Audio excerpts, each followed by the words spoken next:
today we are going to study about polysaccharide. Polysaccharide ये क्या होते हैं? These are the polymers of monosaccharide. Monosaccharide माने glucose बेटा, ये ग्लूकोज का मैंने स्ट्रक्चर यहाँ बनाया है. इसके पॉलीमर क्या होंगे? पॉलीमर माने कई यूनिट्स आपस में. मोनोमर माने एक यूनिट, पॉलीमर माने कई यूनिट. जब कई यूनिट आपस में जुड़ते जाएंगे तो क्या बना देंगे? पॉलीसैकेराइड बना देंगे. ठीक है, ये ब्रांच भी होगा या अनब्रांच भी होगा, दोनों कंडीशन. अनब्रांच का मतलब एक लीनियर चेन रहेगी तो उसको हम अनब्रांच कहेंगे. ब्रांच का मतलब क्या हुआ कि लगभग 8 से 10 यूनिट के बाद वो एक ब्रांच ऐड कर लेगा अपने अंदर, उसको हम ब्रांच यूनिट कहते हैं. ब्रांच में जो बॉन्ड होगा वो 1,6 ग्लाइकोसिडिक बॉन्ड होगा, 1,6 ग्लाइकोसिडिक होगा. और ब्रांच्ड वाले, अनब्रांच्ड वाले में बेटा जो लीनियर चेन है उसमें 1,4 ग्लाइकोसिड.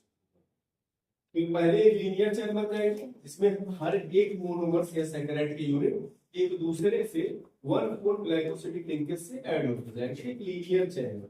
ठीक, जब ब्रांच्ड बनाना होगा उनको तो 8 से 10 यूनिट बाद क्या करेंगे? सब 8 से 10 यूनिट के बाद फिर कोई मॉलिक्यूल जाके बीटा 1,6 ग्लाइकोसिडिक बॉन्ड के थ्रू ऐड होकर जाएगा और एक ब्रांच बना देगा. तो ऐसे ब्रांच कार्बोहाइड्रेट होंगे और अनब्रांच दोनों टाइप के कार्बोहाइड्रेट या पॉलीसेकेराइड.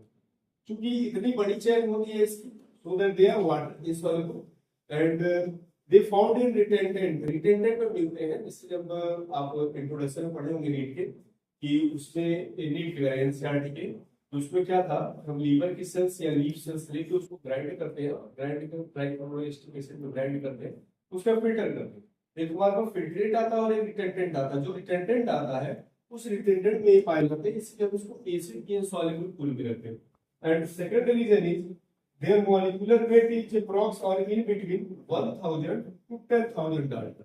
डाल्टन का मतलब जॉन डाल्टन नाम के साइंटिस्ट थे, उन्होंने एक डाल्टन का मतलब होता है एक एटॉमिक मास यूनिट. या सीधा सीधा आप समझिए एक न्यूट्रल कार्बन के एटम का जितना वेट होगा उसी वेट को हम एक डाल्टन का कितना वेट होता है?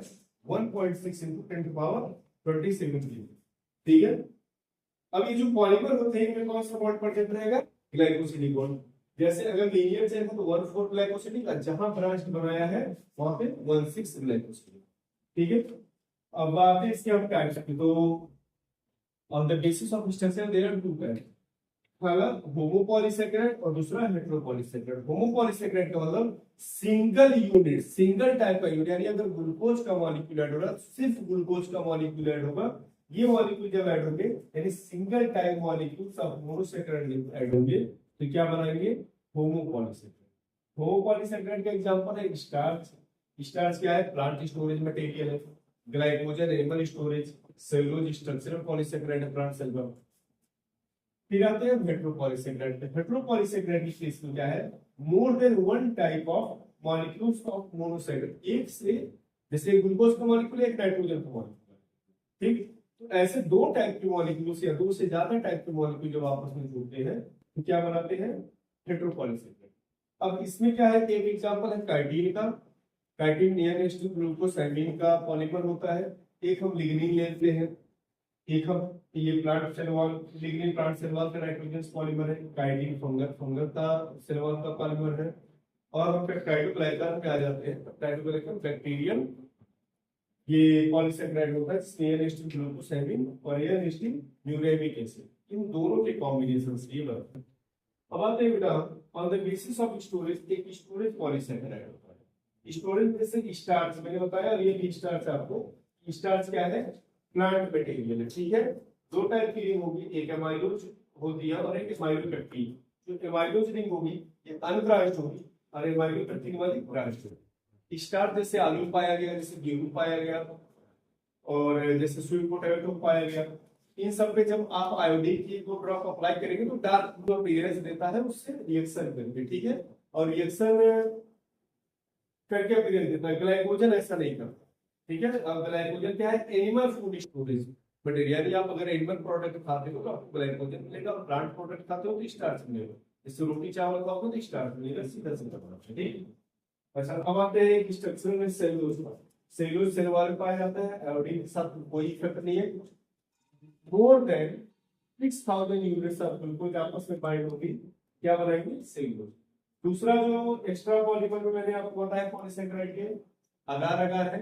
अगर अगर ये जिलेटियम और प्लस जिलेटियम नाम की एक से आइसोलेट किया जाता है रेड एल्केन, और ये गैलेक्टोज के पॉलीमर होते हैं बेटा। ग्लूकोज में ग्लूकोज जैसे होता है सेम वैसे गैलेक्टोज होता है, बस ऑक्सीजन का रोटेशन हो जाता है, ठीक है। तो ये गैलेक्टोज के पॉलीमर होते हैं, इनुलिन के केस में आते हैं। इनुलिन क्या होता है, ये पॉलीमर ऑफ फ्रक्टोज के पॉलीमर होते हैं, जैसे ये देखिए। और लगभग 30 से 40 यूनिट ऑफ ये फ्रक्टोज आपस में जुड़ेंगे तो ये क्या बनाएंगे, इनुलिन बनाएंगे, ठीक। फिर आते हैं डेक्सट्रिन्स। डेक्सट्रिन्स का सीधा सीधा मैं मतलब बता दूं कि किसी भी आप कार्बोहाइड्रेट को, कार्बोहाइड्रेट का मटेरियल, जैसे एग्जांपल में आप ले लीजिए मेज। मेज को आप भून दे रहे हैं, भुट्टा जिसे कहते हैं, मक्का कहते हैं, उसको भून दे रहे हैं तो कन्वर्ट हो जाएगा उसका पॉलीसेकेराइड डेक्सट्रिन्स में। तो यही था, और आई होप कंप्लीट नॉलेज हो गई है इसमें पॉलीसेकेराइड की आपके। Thanks for watching.